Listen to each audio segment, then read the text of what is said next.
Hello student, मैं Anoop sir. आज हम लोग क्लास 10th ज्योग्राफी के एग्रीकल्चर लेसन्स का 10वां लेक्चर्स देखेंगे। पिछले लेक्चर्स में हमने आपको रेशेदार फसलों के बारे में, यानी जो फाइबर्स क्रॉप्स हैं, उन फाइबर क्रॉप्स के बारे में पढ़ाया था। उस फाइबर क्रॉप में हम आपको रेशम के बारे में बताया था। बची हुई थी कपास एंड जूट। तो आज हम लोग कपास यानी कि कॉटन के बारे में सबसे पहले देखेंगे। कॉटन क्रॉप्स के बारे में हम लोग देखेंगे आज। तो कपास की बात करें तो कपास जो है एक प्रकार से एक नकदी फसल है। नकदी फसल का मतलब होता है कैश क्रॉप, यानी कि ऐसी फसल जिसको सीधे बेचकर पैसे प्राप्त करने या सीधे मार्केट में बेचने के उद्देश्य से किया जाता है। वो फसलें क्या कहलाती हैं? कैश क्रॉप कहलाती हैं। दूसरा देखें तो कपास एक खरीफ की फसल है। हमने आपको बताया था रबी, जायद एंड खरीफ। तो यह जो है यह फसल खरीफ की फसल के अंतर्गत आता है, यानी यह फसल जो है एक खरीफ की फसल है। कॉटन की बात करें तो जो हमारा टेक्सटाइल इंडस्ट्रीज है, उस टेक्सटाइल्स इंडस्ट्रीज का यह सबसे इम्पॉर्टेंट रॉ मटेरियल है, क्योंकि कपास के रेशे से ही सभी वस्त्रों को तैयार किया जाता है। तो इसकी इम्पॉर्टेंस के कारण इसे सफ़ेद सोना यानी व्हाइट गोल्ड के नाम से जाना जाता है। इसे व्हाइट गोल्ड के नाम से भी जाना जाता है, यानी सफ़ेद सोना भी कहते हैं। अब कपास उत्पादन की बात करें तो विश्व में कपास उत्पादन की दृष्टि से जो प्रथम 3 स्थान रखने वाले देश हैं, उसमें पहला है USA, United state of America, या कह दें संयुक्त राज्य अमेरिका सबसे अधिक मात्रा में कपास का उत्पादन करता है। दूसरा चाइना है जो सेकेंड लार्जेस्ट कंट्री है, कॉटन प्रोडक्शन का काम करती है। और थर्ड नंबर पर अपना भारत यानी इंडिया कॉटन प्रोडक्शन में सेकेंड लार्जेस्ट कंट्री है, थर्ड लार्जेस्ट कंट्री है जो कपास का उत्पादन करती है। ठीक है ना। अब आते हैं कपास उत्पादन की भौगोलिक दशाएं। आपको पीछे भी बताए थे भौगोलिक दशाएं यानी जियोग्राफिकल कंडीशन। भौगोलिक दशाएं यानी कि जियोग्राफिकल कंडीशन। तो किसी भी वस्तु के प्रोडक्शंस के लिए जो जियोग्राफिकल कंडीशंस होती हैं वो 3 हैं। पहले नंबर पे हम लोग तापमान देखते हैं, यानी कितना टेम्परेचर है चाहिए। फिर वर्षा देखते हैं, यानी कितनी रेन की ज़रूरत है। और फिर उसके बाद हम लोग देखते हैं कि उसके लिए किस प्रकार की सॉइल यानी कैसे मिट्टी की ज़रूरत है या कैसे मिट्टी की आवश्यकता होती है, यह हम लोग देखते हैं। टेम्परेचर की बात करें तो कहा जाता है 25 से 27 डिग्री सेल्सियस कॉटन उत्पादन के लिए या कपास प्रोडक्शन के लिए इतना टेम्परेचर उपयुक्त होता है। ओके।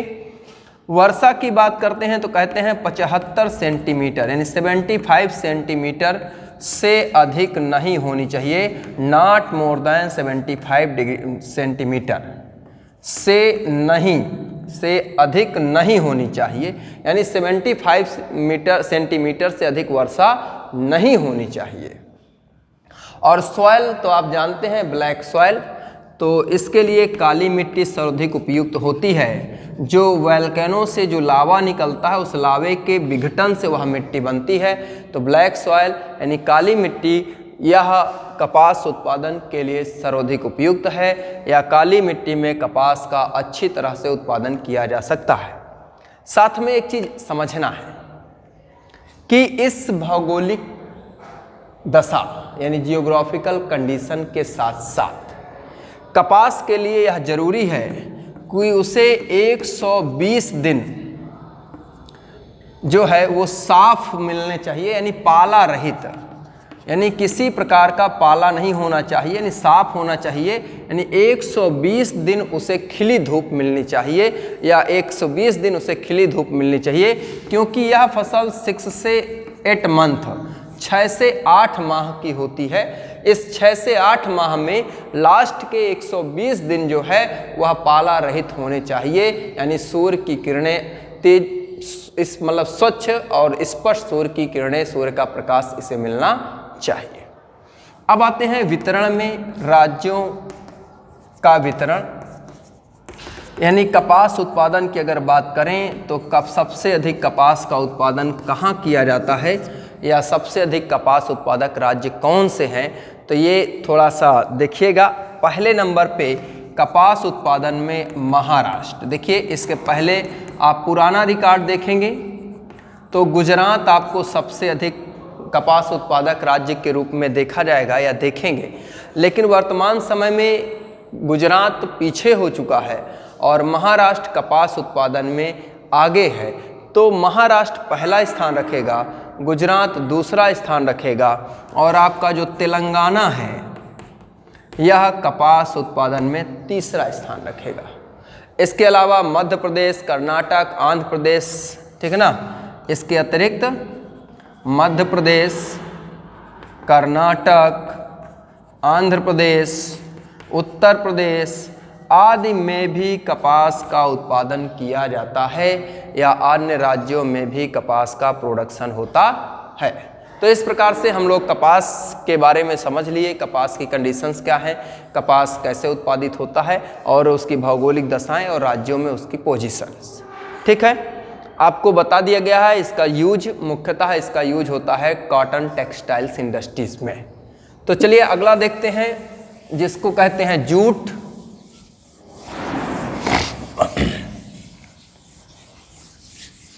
तो हम लोग अब देखेंगे जूट उत्पादन के बारे में, यानी कि जूट का प्रोडक्शन कैसे होता है।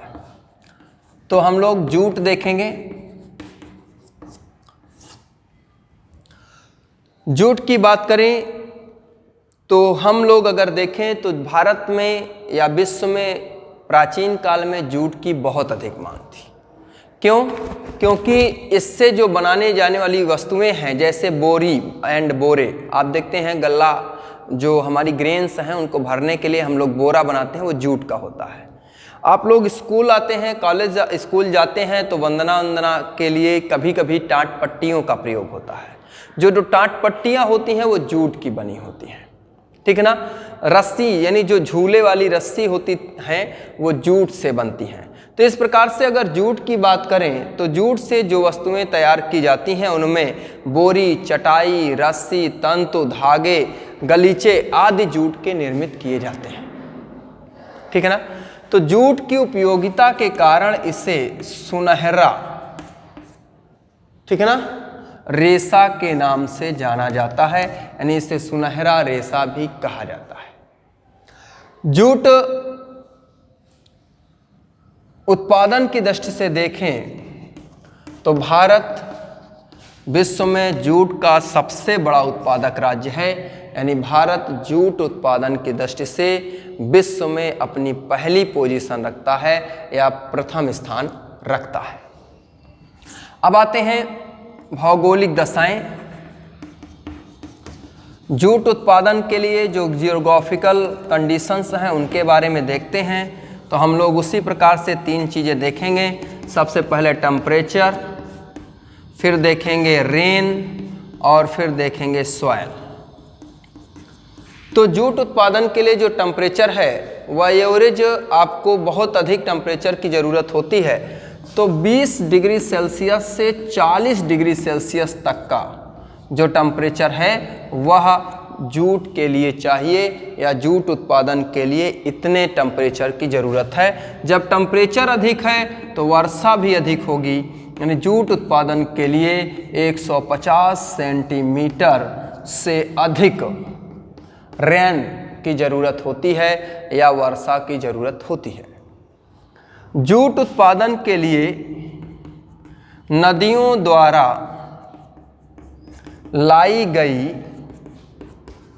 नवीन कांप मिट्टी नवीन कांप मिट्टी, यानी कि जो नदी बाढ़ से मैदान तैयार करती है, हर साल बाढ़ के स्वरूप मैदान तैयार करती है, उसे ही कहते हैं क्या, उसे कहते हैं नवीन कांप मिट्टी।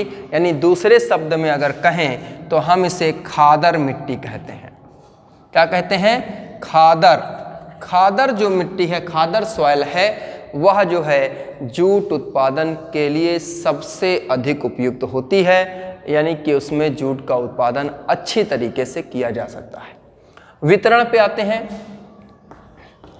उत्पादक राज्यों की बात करें तो पहले अगर कहें तो भारत के जो प्रमुख उत्पादक राज्य था वो सुंदरबन के डेल्टा के आसपास का क्षेत्र था।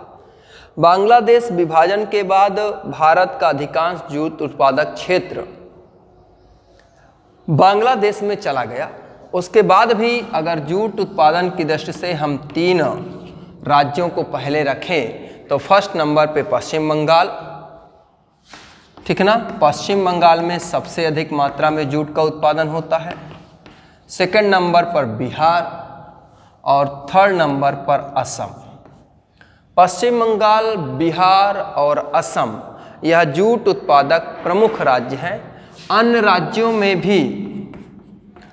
राज्यों की बात करें तो मेघालय, आंध्र प्रदेश, उड़ीसा आदि राज्यों में भी इसका उत्पादन किया जाता है।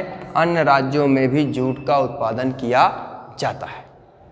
अब इसके बाद हमने देख लिया जूट का उपयोग क्या है। हमने बताया बोरी बनाने, रस्सी बनाने, चटाई बनाने, धागा बनाने, इन सब काम में इसका उपयोग किया जाता है और इसकी उपयोगिता के कारण इसे सुनहरा रेशा कहा जाता है।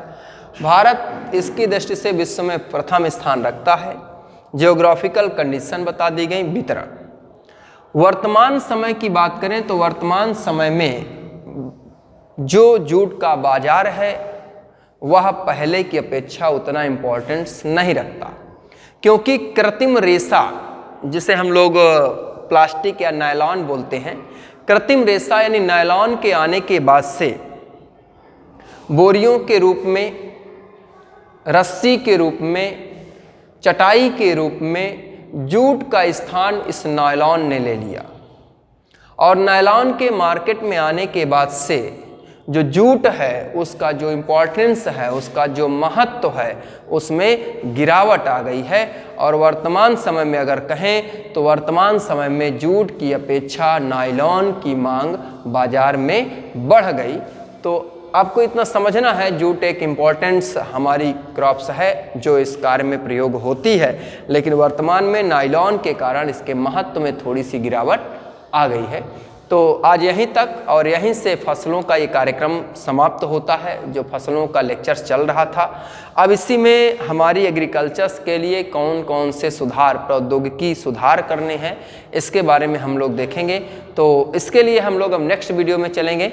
ठीक है, तो आज की वीडियो आपको पसंद आई हो तो इसे लाइक एंड सब्सक्राइब जरूर करें।